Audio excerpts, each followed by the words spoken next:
El Alzheimer golpea a millones de personas en todo el mundo y los especialistas de América Latina afirman que se ha convertido en una epidemia también en la región.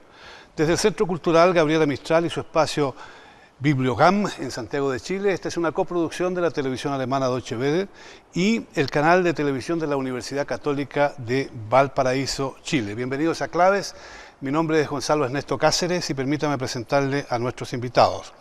Está con nosotros Paulina Urrutia, actriz, es ministra de Cultura de Chile y familiar de una persona con Alzheimer. Así es. Buen día. Gracias por venir.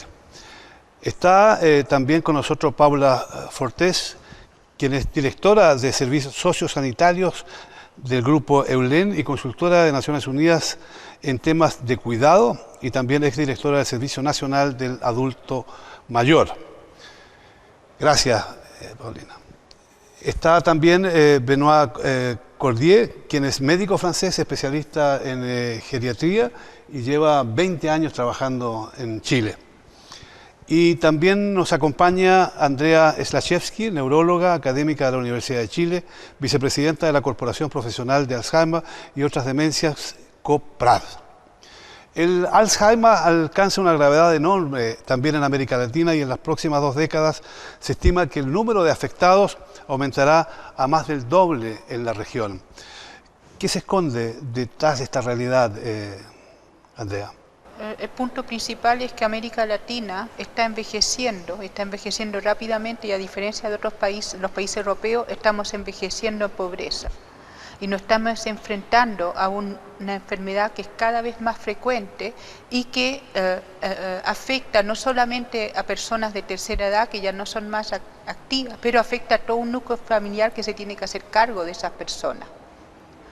Es una enfermedad que nos plantea importantes desafíos, no solamente sanitarios, de cómo mejorar la atención de los pacientes, sino cómo sociedad nos hacemos cargo y ayudamos a quien padece esa enfermedad. Benoit, sin duda estamos frente a una serie de crisis y la mayoría de los enfermos son dejados a su suerte.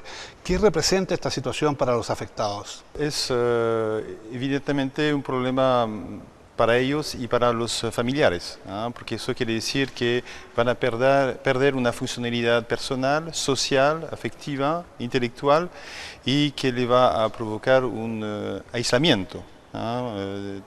En relación a los demás y que va a aumentar su dependencia. Entonces eso es una enfermedad en el sentido que evoluciona de forma muy progresiva, cuyo inicio es muchas veces difícil de determinar y por la cual evidentemente el diagnóstico se hace muchas veces en forma tardía, por lo cual entonces ya hay muchos medios, muchas herramientas que ya no tenemos. Y ¿qué consecuencias tiene esto para los familiares de estas personas? Porque son personas que pasan a ser completamente dependientes. ¿Cómo se les puede ayudar? ¿Qué se hace o qué no se hace? Mira, Gonzalo, yo quisiera precisar un poco lo que conversábamos antes de iniciar el programa. Nosotros en América Latina presentamos 2 elementos que están provocando alta tensión. Una, el envejecimiento acelerado de la población que hacía mención Andrea, y no solo el envejecimiento de la población, sino que el envejecimiento del segmento más viejo de la población, es decir, sobre 75 años es el segmento que más crece en América Latina y que por lo tanto va poniendo en evidencia una serie de elementos que tienen que ver con la declinación propia a los años.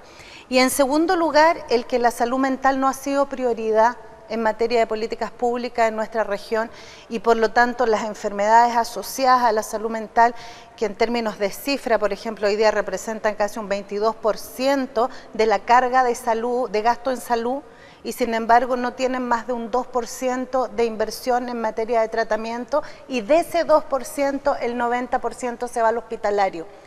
Dicho eso, estamos hablando de un problema que tiene 2 vertientes que están escasamente abordadas.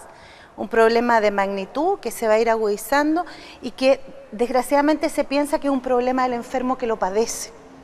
Y lo concreto es que si el enfermo lo padece, nosotros podríamos mirar desde lo biológico lo importante del diagnóstico precoz y de la farmacología, pero la farmacología tiene muy escasos resultados. Entonces, ¿qué es lo que es necesario? Empezar a profundizar desde lo psicosocial y entender que cuando hay una persona que padece Alzheimer, hay una familia, hay un grupo humano que está enfermo y por lo tanto es necesario intervenirlos desde un enfoque psicosocial. Y ahí me hago cargo de lo que tú planteas, ¿no? Esto no es una enfermedad solo del que lo padece, es una enfermedad social de la cual tenemos que hacernos cargo desde estrategias que no son las puramente biológicas. Tenemos que hacernos cargo, pero eso significa que nosotros individualmente tenemos que expresar solidaridad, pero son los gobiernos los que tienen que dictar políticas y en general los expertos se quejan en América Latina de que los gobiernos han dejado de lado y olvidado a los enfermos de Alzheimer y los problemas que plantea futura esta enfermedad. ¿Por qué los gobiernos no actúan frente a esta realidad? Bueno, lo que yo pienso como familiar, digamos, de una persona que padece esta enfermedad, es que la sociedad en su conjunto, los estados, son reflejos de una cultura social, y esto no solamente en Chile, sino en Latinoamérica y el mundo, digamos, una cultura que está enfocada en la época activa del ser humano y que desprecia el deterioro, la falencia, es una mirada, digamos, que tiene el foco puesto en el ser humano impecable, bello, y eso hace que toda la etapa de donde nosotros evidentemente vamos a ir deteriorando, porque además ha crecido tecnológicamente el mundo para que vivamos más años en supuestamente una mejor calidad de vida, pero la verdad es que no es así. Nuestros sistemas de previsión nos van haciendo viejos, digamos, más años viejos, más pobres y con estados que reflejan nuestras sociedades. Y eso quiere decir que son que muchas veces dependemos nuevamente frente a estos problemas con nosotros mismos, y ahí aparece la familia nuevamente, digamos, aparecen los grupos humanos que viviendo una misma realidad se juntan, pero que apelan a un Estado que se haga responsable en términos de políticas públicas para abordar estos temas que van a ser claramente prioritarios y que ya lo son, digamos. Yo creo que ocurre eso porque tenemos una cultura que lo que hace es olvidar a sus mayores, que ya no los tiene como centro de transmisión cultural. Esta enfermedad, lo que yo he ido aprendiendo con el tiempo, tiene mucho que ver con la depresión, con el aislamiento, con el aislarnos socialmente, una sociedad que en todas sus expresiones es cada vez más individualista.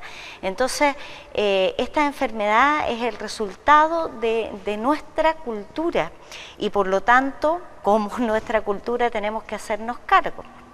Eso es lo que siento. También los expertos afirman de que existe poco reconocimiento de la gravedad del problema.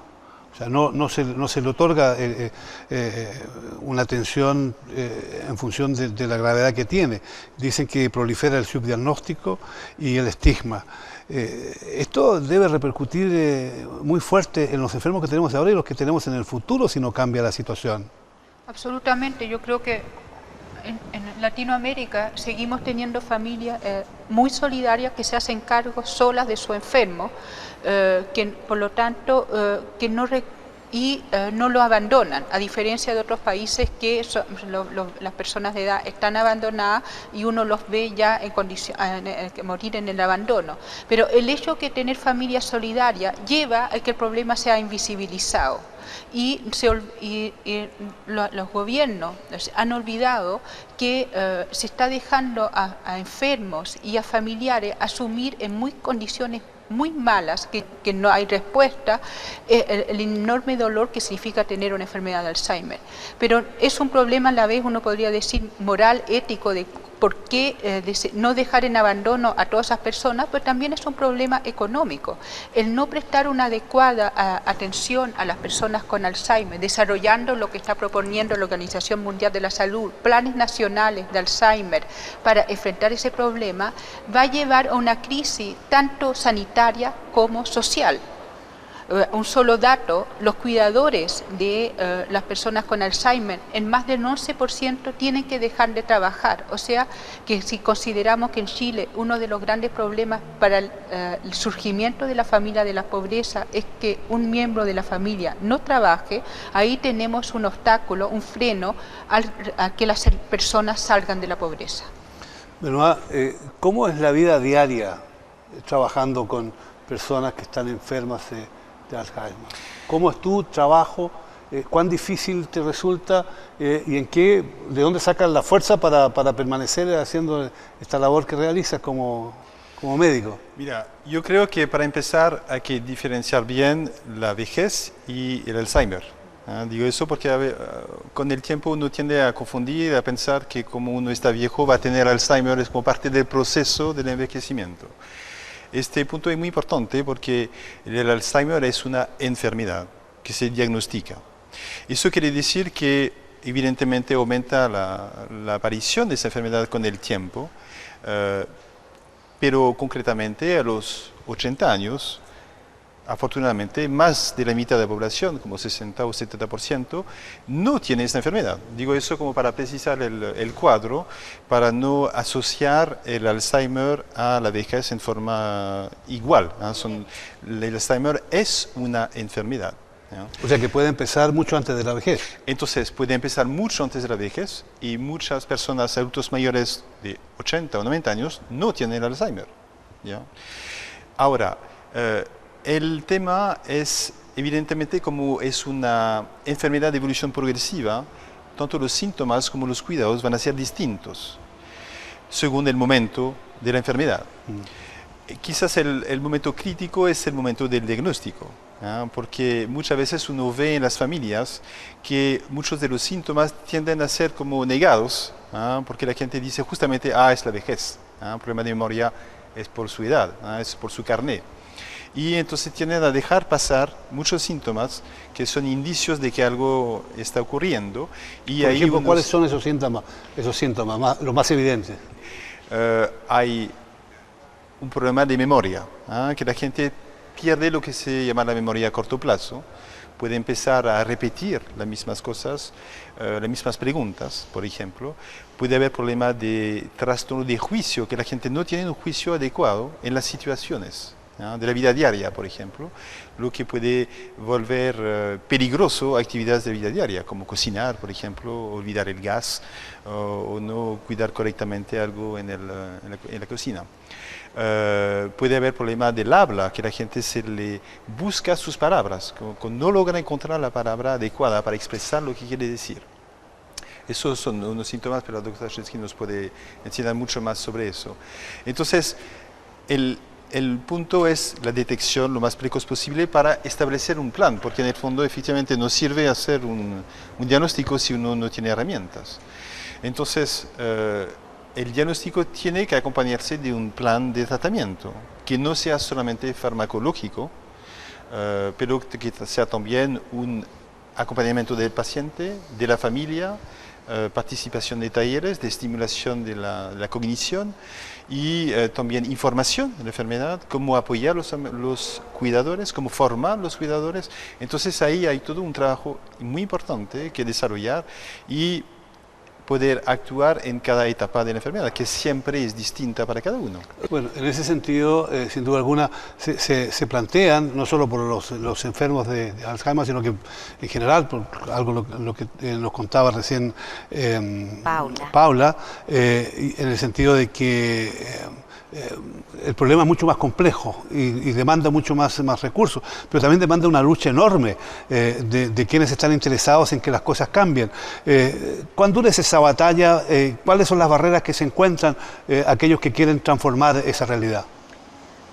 Yo creo que hay barreras económicas naturales. Los países de América Latina sienten que tienen una diversa cantidad de prioridades y hay que reconocer que este es un tema que ha recaído sobre la familia y específicamente sobre la mujer. Y esto tiene dos caras, porque son las mujeres las que cuidan en América Latina, cuidan a los niños y cuidan a los padres. Y hoy día es mi generación precisamente la generación bisagra, la que se enfrenta a esas dos demandas. Y estas mujeres que cuidan solas, cuidan en pobreza, cuidan con alto costo físico. En el estudio de dependencias chileno del 2010 se estimaba que las mujeres que cuidaban en promedio tenían 5 años sin tomarse vacaciones y cuidaban 16 horas diarias, para que tú hagas una idea. Entonces, bueno, estamos hablando de que aquí hay un Estado que no quiere enfrentar el problema por lo que implica, pero por otro lado hay una mujer que está asumiendo los costos altísimos y hay una salud pública que va a asumir esos costos, porque la mujer que cuida va a llegar a la vejez con peores condiciones. Vemos que hay poca movimiento social que ponga el tema. Sin embargo, el tema está siendo puesto por las mujeres. ¿Por qué? Porque esta mujer que logró en América Latina tener derechos para poder salir a trabajar y dejar a su niño en una sala cuna, al cabo de los años tiene que volver y dejar el trabajo porque tiene que hacerse cargo del padre, porque no existen servicios, porque son muy caros además los que existen. Entonces yo creo que hoy día hay un componente de género que va a hacer que el tema se instale. Y en segundo lugar, un componente que es más importante que tiene que ver con los criterios, y los criterios economicistas de largo plazo. Nosotros en América Latina, desgraciadamente, tenemos políticas de corto plazo. Y yo creo que hay una conciencia que está aflorando, Gonzalo, y que va a permitir que se avance. Ahora, ¿qué es lo que se requiere? Los datos están, la evidencia está, la magnitud del problema está, los modelos están. Lo que se requiere es voluntad política. Y la voluntad política también va a tener que hacer opciones. Es decir, si vamos a hacer política para instituciones, ¿o vamos a hacer políticas para personas? Se espera que en los próximos 20 años aumente el número de personas con demencia en Europa en un 40%. Y en América Latina se habla de un 77%, especialmente en el cono sur de América Latina. Esto significa que el problema se vuelve cada vez más urgente. Ustedes han tratado de desarrollar una serie de iniciativas como expertos. ¿Cuál ha sido la respuesta de los políticos? Como no existe cura para esta enfermedad, se piensa que no se puede hacer nada. Y eso es terriblemente falso. Está muy demostrado que adecuadas medidas de apoyo social, adecuadas medidas de apoyo sanitario pueden mejorar de manera significativa la calidad de vida de los pacientes y de las personas que los cuidan y permiten vivir mejor con la enfermedad. Tenemos que desarrollar planes nacionales en que se propongan abordajes sanitarios y sociales para disminuir el impacto de esta enfermedad y permitir que las personas que la padezcan tengan una vida digna. ¿Cuáles serán las consecuencias entonces si no se toman medidas urgentes como en este momento parece lo más probable?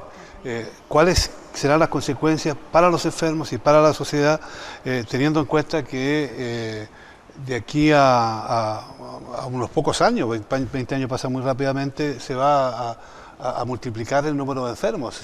¿Cuáles serán las consecuencias para la población, que es la que tiene que hacerse caso de este problema? Bueno, hay un costo financiero evidente en materia de salud pública y vale la pena mencionar que el 80% de los mayores en América Latina se atienden con la salud pública, por lo tanto esto es un problema de salud pública. Hay un costo asociado al género y a las mujeres muy alto que puede significar un retroceso importante en materia de conquista de derechos. Y yo creo que además hay un costo social que es mucho más complejo y que se ve poco, que tiene que ver con que cuando una sociedad se cuida a sí misma, es una sociedad donde vale la pena vivir. Pero una sociedad que no se cuida a sí misma es una sociedad que excluye, que de alguna manera te dice que no eres parte. Y esos costos nosotros los vemos con los efectos de lo que ha sido el modelo estos últimos años y la verdad es que no son buenos. Y yo tengo la impresión, te reitero, que van a ir ocurriendo cosas. La OPS, a través de la Declaración de Caracas, el 99, ya exhortaba a todos los países de América Latina a establecer políticas. El 2011 hay una estrategia regional. Perú, lo decía Andrea, hace abril del año pasado tiene una ley que está iniciado una política a este respecto. Bolivia, el 2009, ya tenía una ley en materia de construcción de centros. Ahora, el proceso es mucho más lento de lo que debiera ser y lo que tú dices es fundamental porque la mayor carga de la enfermedad se va a dar en los países de renta baja y media. Y eso configura un escenario de precariedad mucho más complejo que Europa. Ahora, si miramos el concierto mundial, hay 14 países que tienen planes a este respecto. O sea, también están bastante atrasados al otro lado del continente. Pero para América Latina es un tema de urgencia en términos de tiempo y en términos de costo. Pero al mismo tiempo vivimos procesos que son ya desde hace años bastante negativos para todo lo social. Y si se hacen recortes en Europa, hoy día se hacen recortes en lo social. Si se hacen recortes en América Latina, se hacen también en la misma dirección. Y de hecho, todas las posibilidades que existían antes de salud pública, por ejemplo, como educación también y otros sectores, se han privatizado, y han adquirido costos enormes. Entonces, no solo se agrava la enfermedad, sino que también se disminuyen las posibilidades de tratar a los enfermos. Entonces, me imagino que esto para alguien que tiene que vivir o que quiere vivir con un enfermo de Alzheimer debe ser un drama terrible cuando no tiene los recursos económicos. Bueno, es precisamente lo que decía Paula, es una angustia muy grande, es un esfuerzo que además uno siente que no está apoyado por nadie. Y en ese sentido yo también tengo una mirada optimista, en el sentido que como país nosotros hemos sido capaces en nuestra última elección, de optar por otro país, por un país que profundice en materia de protección social, que se haga cargo de los temas que son prioritarios en nuestro país, y eso implica lógicas que tienen que ver con una mirada política que no se tenía. Por ejemplo, en este país era muy difícil abordar políticas de juventud, como en muchas partes del mundo, y yo creo que claramente esto, a pesar de que no es lo mismo, tan claramente lo explicó Bernard, no es lo mismo la vejez a estas enfermedades, el comprender, el tener una política para el adulto mayor con una sobrevida, ¿no es cierto?, cada vez más activa, y que en su momento, digamos, anticipadamente se pueda diagnosticar, que haya apoyo en materias de fármacos, a lo que decíamos, cómo puede cambiar la vida. En el caso de mi tía, nosotros nos cambió la vida el poder contar con un médico adecuado que diagnosticara adecuadamente y que nos permitiera que mi tía pudiera estar bien, sentirse bien, pese a los problemas que esta enfermedad lleva consigo, digamos. A nosotros también nos ayudó a soportar esto mejor. Ahora, la carga es inmensa. Nosotros somos 7 sobrinos, o sea, somos 5 sobrinos, y entre los 5 podemos mantener a una persona. Entonces, eso es un esfuerzo gigantesco en nuestro país. Y lo que explica Paula es real. Nosotros, precisamente porque somos 5, podemos pagar un hogar donde está atendida, y vaya que nos costó también tomar esa decisión en términos culturales, o sea, lo que implicó dejarla en un hogar y no tenerla en nuestra casa, porque ya no podíamos cubrir sus necesidades. Pero el hecho mismo de hacer eso nos permite a nosotros poder seguir trabajando, porque si no sería verdaderamente imposible. Esa carga el país tiene que absorberla como una tarea de Estado y como un derecho que todos tenemos a vivir y a poder hacer productiva nuestra vida para nosotros y para el resto de la comunidad. Sí. Me quiero hacer cargo de lo que planteaste sobre la contracción de recursos en Europa en materia social. Que por cierto es sacar la castaña con la mano al gato, porque decir que la crisis europea tiene que ver con la protección social es una mentira del porte de un barco, ¿no? Echarle la culpa a lo social cuando aquí hay un problema bancario y capitalismo brutal, sin normas, sin control, y que finalmente es el que produce la crisis. Pero bueno, sin entrar a ese tema, solo quiero mencionar que en Europa los modelos de servicios sociales de apoyo a personas que requieren cuidado, no solo personas con demencia o con Alzheimer, sino con cuidado, ya llevan 20, 30 años en ejercicio. Cuando surgieron, en el caso español, por hacer el bypass, en España surgieron en el año 93, que era justamente la época que España se encontraba con un Producto Interno Bruto similar al que tiene Chile hoy día. Cuando surgieron estos servicios, se pensó que esto iba a ser solo un gasto. Y sin embargo, al cabo de 20 o 30 años, esto es un motor de la economía. Genera empleo en gente que cuida, genera empleo en quienes capacitan y forman, porque aquí no solo hay que cuidar, hay que formar para ese cuidado, porque ahí hay otra brecha tremenda, que es que los que cuidan no saben hacerlo y cuidan mal. ¿Ya? Entonces, además de que los servicios que hoy día existen son caros, son malos. Entonces hay que formar, generan empleo, etcétera. Y en la contracción europea de empleo de esta última etapa es justamente el sector que menos reduce. Entonces quiero decir que también es un motor a la economía en tanto genera otra vertiente de servicios, de dineros que también se inyectan. Entonces es importante entender que los problemas siempre tienen dos dimensiones. Esto es como cuando los demógrafos hablan de la vejez y hablan de los problemas de la vejez. Pues señores, hicimos todo lo posible por vivir más. Nos vacunamos, tomamos antibióticos, nos mantenemos, bueno, vivimos más, entonces nos conseguimos nosotros este problema. ¿Ah? Entonces este problema que nos conseguimos nosotros y que hablamos tan mal de problemas, tiene un sinfín de oportunidades, porque la vejez tiene hoy día un sinfín de oportunidades. Hay gente de 60, 70 años colaborando con el desarrollo de los países de una manera impresionante. Pero hay que hacer políticas diferenciadas para los más mayores, que tienen que ver con la dependencia. Y esas políticas implican servicios, y los servicios también pueden ser una oportunidad para la economía. Quizás sería bueno que en este caso Benoit nos cuente un poco qué hacen los franceses, cómo en tu país se ataca el problema, se atiende a las personas afectadas, cuáles son las políticas públicas que se han desarrollado y por qué se han desarrollado. Mira, yo creo que las políticas públicas se han desarrollado en planes estatales desde hace más de 10 años. El objetivo es orientado a la dignidad de la persona. Yo creo que hay que tener muy claro que cuando uno habla de la vejez, uno habla de uno mismo, ¿no? Porque la única certeza que uno tiene es que el tiempo pasa cada segundo y uno va envejeciendo, ¿ya? Entonces no estamos hablando de una población aparte, ¿no es cierto?, que necesita cuidados particulares que son extraños a nosotros.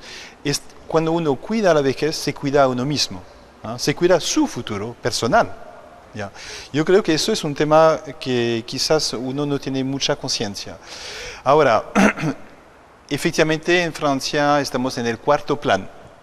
Empezó en 2001 y el último se terminó recién en 2012, fue del año 2008 a 2012.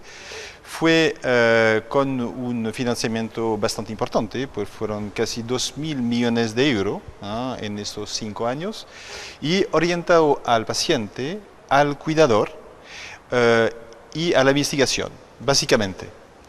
Había entonces, no sé, 45 medidas precisas en relación a eso, pero el objetivo era y sigue siendo, porque ahora va a empezar un nuevo plan, cómo cuidar al paciente con Alzheimer, cómo hacer un diagnóstico lo más precoz posible y cómo acompañarlo, cómo formar y cuidar al cuidador, cómo fomentar lo más tiempo posible ¿cómo se llama?, la hospitalización a domicilio, en lugar que sea en una institución.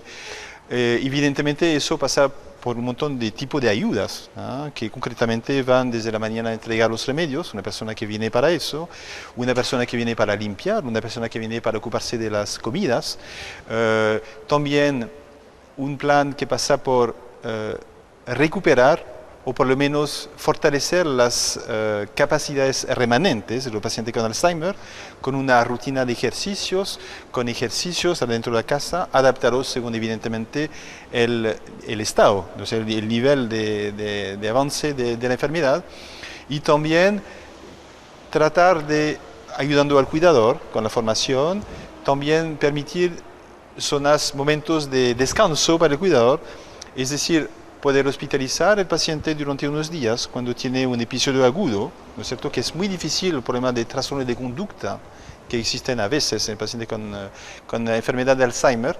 Entonces permitir que se hospitalice un tiempo corto para permitir al cuidador de descansar, y eso todo orientado a mejorar la calidad de vida y a sociabilizar En el fondo que la gente tenga menos miedo de la enfermedad, que se pueda enfrentar a la enfermedad y que sea algo no escondido en un lugar, pero que sea algo visible en que cada uno pueda participar. Andrea, en el caso de los países de América Latina y de Chile en particular, estamos a años luz de lo que están haciendo los franceses. ¿Cuánto tiempo, dicho más claramente todavía, no haber hecho o no hacer ahora lo que hay que hacer va a salir muchísimo más caro en el futuro? Es decir, es urgente tomar medidas y es urgente que los gobiernos decidan enfrentar el problema. Absolutamente, bueno, hay una buena noticia, creo que para en Chile la propuesta de un plan nacional de Alzheimer está en el programa de gobierno de la presidenta electa, Michelle Bachelet. Ahora, nosotros como COPRAD haremos ruido y haremos todo lo posible para que eso no solamente sea una promesa electoral, pero sino sea una realidad. Si uno toma la historia del plan francés, empezó gradualmente, empezó con clínicas de memoria, empezó con asegurar un diagnóstico adecuado a quien lo requiere, y ahí quiero tomarme un minuto para hacer una aclaración. En el momento actual no se propicia hacer un screening, que se vea a todas las personas sobre 65 años para ver si tienen Alzheimer o no, cómo se hace para la hipertensión, porque no existen tratamientos que modifiquen considerablemente de manera significativa la enfermedad, pero sí lo que se requiere es un diagnóstico oportuno.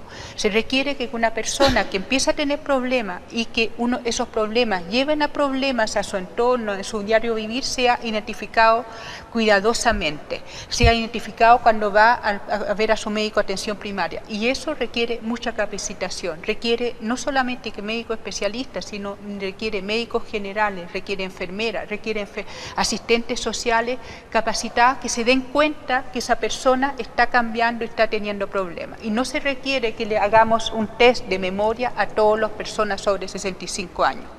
Pero volviendo a lo que es el plan de Francia, empezó gradualmente y fue evaluando las medidas, y eso nos da un conocimiento enorme de lo que es eficaz, lo que sirve y lo que no sirve. Creo que en Chile hay que empezar, y es lo mismo que en todos los países latinoamericanos, es realmente una urgencia. Y la falta de recursos o la falta de personas capacitadas no es una razón para no empezar. Hay que empezar ahora, porque si no, no vamos a poder enfrentar esa crisis. ¿Y cuál es la realidad de personal que existe? ¿Con cuánto personal se está trabajando ahora? ¿Quiénes son? ¿Son médicos, son enfermeros, son asistentes sociales?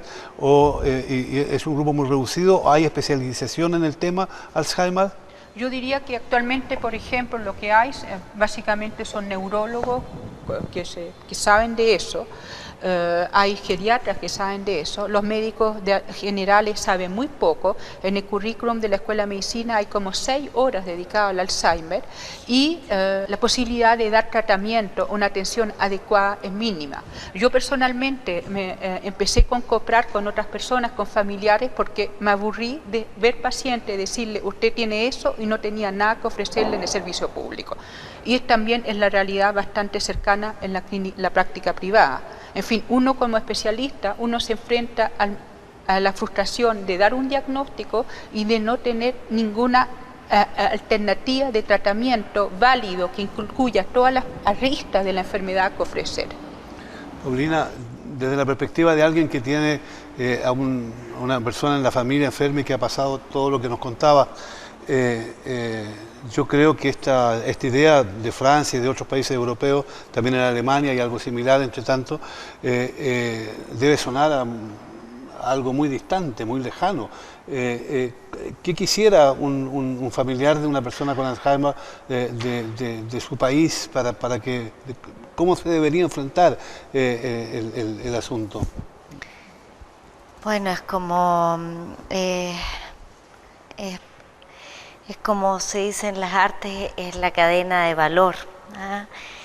Cuando una persona, tomando las palabras de Andrea, cuando una persona es diagnosticada de una manera oportuna, contando con las ayudas necesarias en los medicamentos, y en el fondo creciendo como sociedad en estas materias, haciendo que esto sea algo que todos conozcamos, que no sea una cosa, sino que, como tú lo dijiste también, lo sentí tan cercano, eso de pensar en el otro como en ti mismo, en unos pocos años más. Yo creo que eso es lo que uno anhela. Uno anhela comprender que esta es otra etapa de la vida, que tiene sus complejidades, que pasada una determinada edad se hacen evidentemente bastante más posibles este tipo de enfermedades, y la sociedad tiene que saberlo y acompañarlo. Y eso es lo que soñamos. Queremos médicos que sepan diagnosticar esto, que acompañen uno muchas veces. Yo me sentí en espacio con mi tía, donde uno sabía más que la persona que estaba que te estaba tratando, y eso es muy angustiante. Primero porque uno detecta que a la sociedad no le importa esto, no es un tema, y luego al entrar en esto, al tener la posibilidad de estar en contacto, ir aprendiendo esto, lo importante que es para la medicina, para la sociedad, el poder contar con políticas públicas que se hagan cargo de este tipo de enfermedades que afectan no solamente al enfermo, sino a su entorno directo e indirecto, es vital. Y yo creo que estamos en un punto donde no debiera ser muy lejano, porque cada día tenemos más conciencia y por lo tanto tengo una mirada que me permite pensar en positivo, digamos, frente a todas las necesidades que evidentemente tiene este país. Sí, tratemos de dar un poco de esperanza a las personas que viven con un enfermo de Alzheimer. Y algo, sí, yo quería decir que es muy bonito, que yo lo he vivido con mi tía, digamos, y esto no tiene que ver con cifras ni con datos que evidentemente ustedes manejan más. Yo he aprendido a amar a un ser humano sin historia. Nosotros siempre amamos por lo que hacemos, por lo que hemos construido, por lo que tenemos en el futuro por hacer, y obviamente por nuestros lazos. Pero amar a una persona con Alzheimer es amar al ser humano en su esencia. Eso también es una gran esperanza de cara al futuro. Y ella también ama, sin saber quién soy. Entonces eso habla de que el ser humano, incluso en su mayor deterioro en términos de facultades, lo que llamamos facultades, es maravilloso. Bueno, Andrea, ¿en qué estado está la investigación? ¿Qué posibilidades hay